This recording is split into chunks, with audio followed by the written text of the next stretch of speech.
Saya ini kalau dari kampus selalu pulang larut malam. Bukan ada mata kuliah tambahan, melainkan nongkrong-nongkrong gak jelas untuk refreshing dengan teman-teman.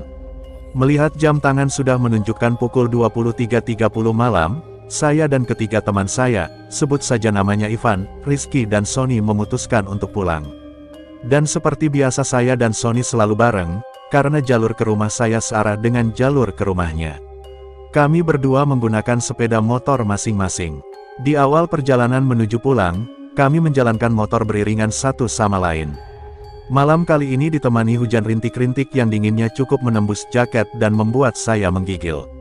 Tiba-tiba Sony meminggirkan motornya dan mengajak saya untuk mampir bila ada warung nanti, karena kami memang belum makan sejak tadi siang. Setelah saya menyetujui, kita pun kembali jalan, dan saya jalan di belakang Sony. Di perjalanan yang sepi ini, hanya ada beberapa pengendara. Sebenarnya malam ini malam yang aneh, biasanya saya pulang jam 0.30 saja tak sepi seperti ini, walaupun hujan rintik-rintik, masih ada orang yang berlalu lalang. Namun saya tepiskan pikiran itu, mungkin itu hanya perasaan saya saja. Sialan, malam ini memang begitu dingin sekali. Saya kurangi kecepatan motor karena dingin yang membuat konsentrasi saya buyar saat mengendarai motor. Tiba-tiba Sony yang di depan saya berhenti. "Kenapa san motor lu?" tanya saya kepada Sony. "Tadi gue gak lihat ada polisi tidur gede banget, gue hantam aja. Makanya gue berhenti untuk ngecek takut kenapa-kenapa nih motor," jawab Sony. "Polisi tidur? Setahu gue ini jalan gak ada polisi tidurnya, dan gue dari tadi di belakang lu juga gak lihat lu ngehantam apapun," seru saya. Dan hal ini membuat kacau pikiran saya, apa yang terjadi dan apa mungkin Sony hanya bercanda. Sony gak mungkin bercanda karena setahu saya dia itu orangnya kalem dan untuk bercanda pun jarang sekali. Setelah Sony mengecek motornya, kita kembali berjalan. Saya melihat-lihat sekitar, ternyata hanya saya dan Sony saja yang berada di jalan malam itu, dan itu membuat saya heran dan penasaran. Tak lama dari kejauhan samar-samar lampu 5 watt, dan begitu semakin dekat, itu ternyata sebuah warung.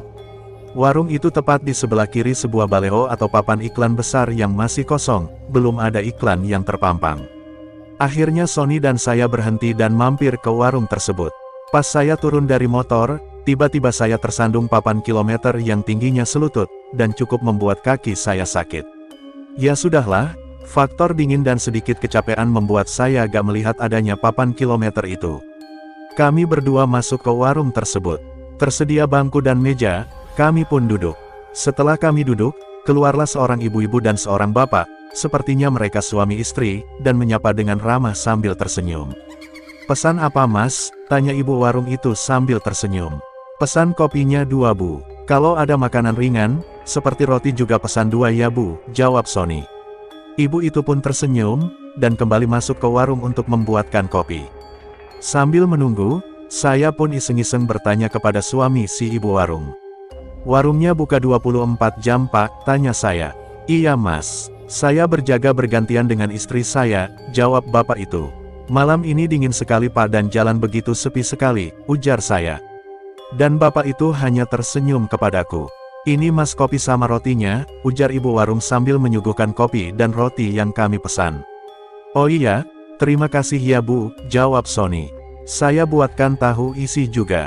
Dingin-dingin begini enak loh mas untuk isi perut mas-mas ini, masih hangat loh mas," ujar ibu warung. "Iya bu, terima kasih," jawab saya. Lagi-lagi ibu itu tersenyum kembali kepada saya dan Sony. Lalu saya ambil tahu isi itu, kebetulan saya sangatlah lapar. Karena menerjang dinginnya malam ditambah rintik hujan. Setelah saya makan, ternyata enak juga tahu isi ini, begitupun juga sambalnya, sampai-sampai saya dan Sony habiskan tanpa tersisa. Seperti biasa, sehabis makan saya bakar sebatang rokok sambil menyeruput kopi hitam hangat. Beberapa saat kemudian, "Semua tadi berapa bu?" "Kopi 2 roti 2, dan tahu isi kita berdua habiskan, hehehe," ujar Sony sambil tertawa. "Semuanya 20.000 mas," jawab ibu warung sambil tersenyum. Setelah kami membayarnya, kami pun segera melanjutkan perjalanan pulang. Saat saya menuju motor, lagi-lagi saya tersandung papan kilometer.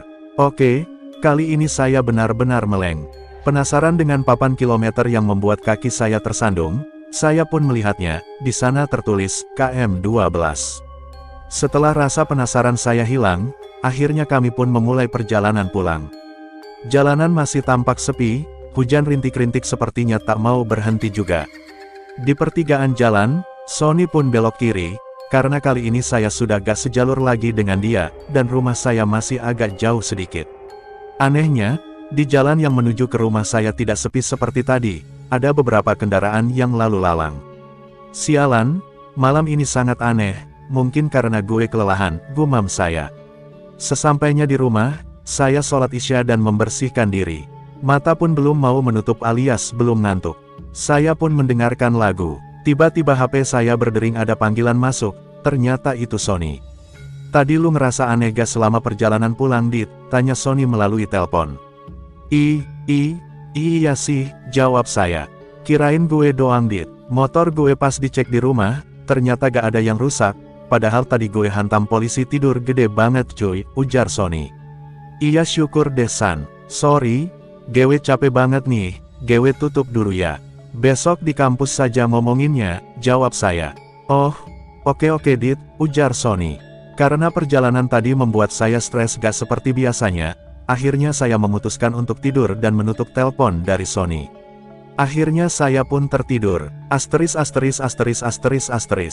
Seperti biasa alarm HP saya pukul 5 pagi berdering untuk membangunkan sholat subuh. Mata terasa berat untuk melek. Namun betapa kagetnya saya karena terlihat samar-samar bapak dan ibu warung itu sekarang tengah berdiri di sudut kamar saya dengan muka pucat dan tanpa berekspresi. Sepertinya saya antara sadar dan tidak, atau hanya berhalusinasi saja. Sialan, apaan lagi ini? Saya pun tertidur kembali dan melewatkan sholat subuh. Pagi pun menjelang, jam menunjukkan pukul 7 pagi. Saya pun bergegas untuk berangkat ke kampus. Saya berencana berangkat melewati jalan semalam dan melihat apa benar ada warung di situ. Teringat ada papan iklan besar dan papan kilometer 12 di sana. Akhirnya saya sampai di jalan yang kemarin saya lewati. Ternyata jalan ini tidak sesepi malam hari. Dari kejauhan terlihat papan iklan besar. Setelah saya dekati, di sana juga terdapat papan kilometer bertuliskan KM12 yang membuat saya tersandung semalam. Ya, tidak salah lagi. Ini tempat saya dan Sony semalam mampir ke sebuah warung.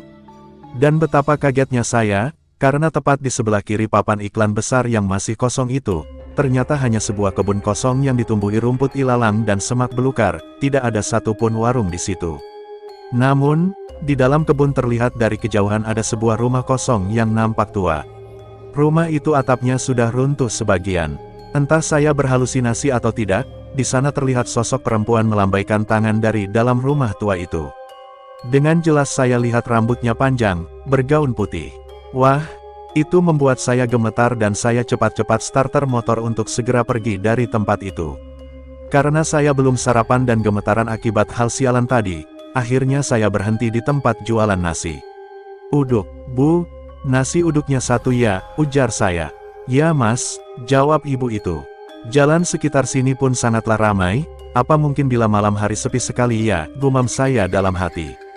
Ini Mas nasi uduknya, ibu itu memberikan nasi uduk pesanan saya. Iya, terima kasih Bu, jawab saya.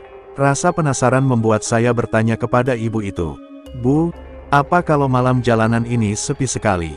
Tidak ada kendaraan yang lewat sama sekali, tanya saya. Oh, tidak Dik, kalau malam, di sini lumayan rame. Apalagi ditambah truk-truk bermuatan yang diperbolehkan jalan di atas jam 10 malam, jawab ibu itu. Oh begitu ya Bu, ujar saya. Kenapa Mas? Kok Mas pucat begitu? Sedang sakit ya? Tanya ibu itu. Dan akhirnya saya pun menceritakan kejadian yang semalam saya dan Sony alami. Dan ibu itu kemudian menjelaskan. Dulu di kilometer 12 itu ada sebuah truk yang menabrak warung, dan warung itu hancur tak berbentuk, menewaskan pemilik warung tersebut, yaitu pasangan suami istri. Rumah di dalam kebun itu adalah rumah pemilik warung yang tewas itu. Jadi yang Mas makan semalam itu hanyalah tipuan mata saja. Mas itu sebenarnya gak makan apa-apa, ungkap ibu itu. Saya sering melewati jalan sini, tapi baru kali saya merasakan hal seperti semalam, ujar saya. Ya, kemana-mana banyakin doa ya Mas, timpal ibu itu. Setelah mendengar penjelasan ibu warung itu, saya pun rasanya ingin pingsan. Berarti penampakan di kamar saya tadi pagi itu bukan halusinasi saja, melainkan penampakan hantu pemilik warung itu. Akhirnya saya tidak memberitahukan hal ini ke Sony. Saya takut dia jadi trauma akan hal ini.